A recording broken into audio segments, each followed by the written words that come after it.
Hey there friends and enemies, Joper here again, and today I've got another Magic the Gathering video for you guys as we have a surprising amount of Avatar Secret Lairs still available. And I'm filming this 6 hours after launch. Normally these are absolutely gone, but we saw this also with the PlayStation Secret Lairs as well. A lot of those are also still available. So I want to go over what this means for the future of Secret Lairs. Are we seeing the market kind of recalibrate after all of these would be absolutely sold out normally, and whether this is going to affect the secondary market, as we've seen insane markups on not only the Secret Lair cards but also the sealed Secret Lairs that you can order off of places like TCG and Card Kingdom, where they are going for double or triple the normal price. So anyway, let me just talk about the Secret Lair process real quick, because normally what happens is you line up in a Secret Lair at launch, right? You try to add these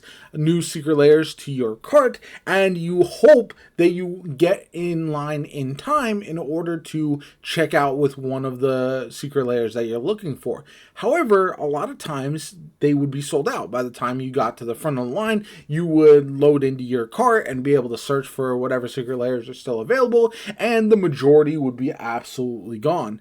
Now, though, we're seeing the foil bundle, the large version, the $199 Avatar State Foil Bundle.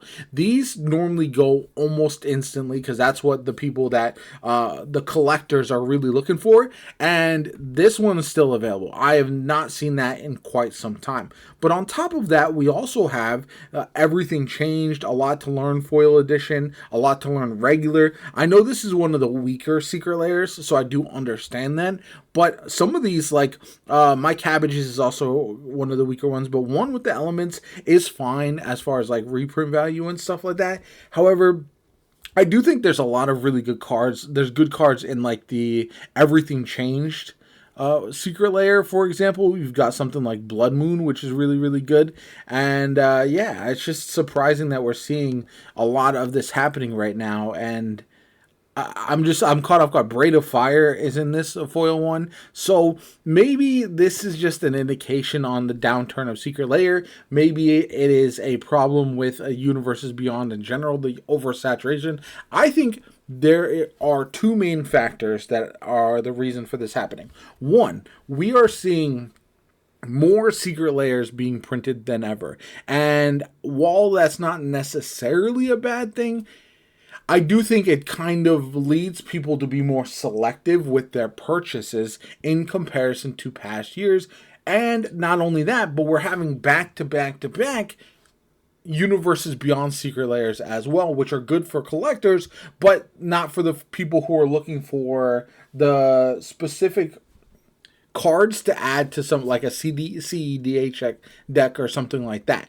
So because we have the PlayStation Secret Lair and then Avatar, and now it's already been teased that we're also getting a Monster Hunter Secret Lair in December, it just feels like it might be too much. Like, Uncharted is still available, The Last of Us Part 2, Last of Us Part 1, and both editions for those. The Norse, both editions is still available as well. I made a video because I got both the Norse and the Greek God of War Secret Lairs. Those are the only two I was looking forward to. But maybe I should have picked up some of these other ones. But now it looks like we may actually have like a lower price for some of these eventually. And the card's value might drop because of that as well. So I'm just very curious to see how this all ultimately shakes out. And one of the main places that I think this is going to be most interesting is that resale market. We've seen the value of Secret Lair cards, like individual cards, stay relatively high oftentimes, right? You look at even the Universe Beyond ones, Captain America, Wolverine, some of those cards are still very expensive compared to how much the Secret Lair itself cost. Whereas you have in-universe Secret Lair cards that are also significantly higher than the base version of those cards. However, if we see these Secret Lairs not really be sought after, if we see them stay on the market for a longer period of time, it is very likely that the ultimate price of these cards is going to drop. But it also is a good indication of how sought after or not sought after they ultimately are. So this was such a surprising thing to come home to. Like I said, I wasn't there to try to purchase anything at launch, and so I was going to just kind of hope maybe I could pick up one or two cards in the secondary market eventually. But now I am kind of considering picking some of these up just because they are available. I didn't have to fight through traffic to get them, and I can take my time and pick out the exact cards that I want, the exact sets that I want, without feeling like I'm rushed. Like I said, I think Everything Changed is one of those that I do like the look of. I always enjoy my secret layers because I do feel like they keep value, and like with the Norse and the Greek God of War ones, I'm definitely building decks with them. So for me personally, they are worthwhile because they are unique cards there. These are obviously all reprints of other cards with a new art.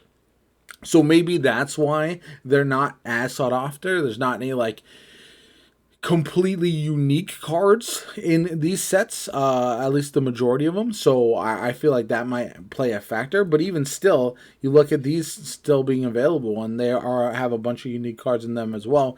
And so it is rather surprising. I would assume that Wizards might be reevaluating their game plan going forward with their secret layers based upon what is now happening. And the most surprising part about the Avatar Secret Lair sets not being that popular, in my opinion, is the fact that the set looks really, really good. It has a lot of really strong cards, a lot of cards that you're going to want to build decks around.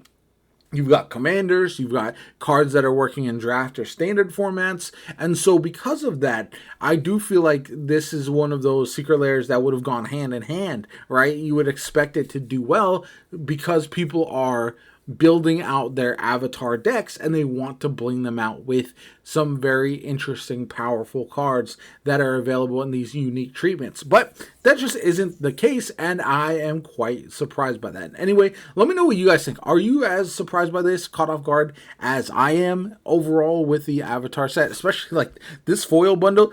I don't know if I've ever seen the full bundle be available this long after the secret layer launch. So I'm very curious to see is essentially what everyone's feeling out there. If you are going to pick these up, if you just basically felt like you had no shot of getting these secret layers, are you going to jump back in and try to pick some of them up now that they are easily available? Let me know in the comments down below. Like the video as always, comment, subscribe, have a good one, and I'll catch you all later.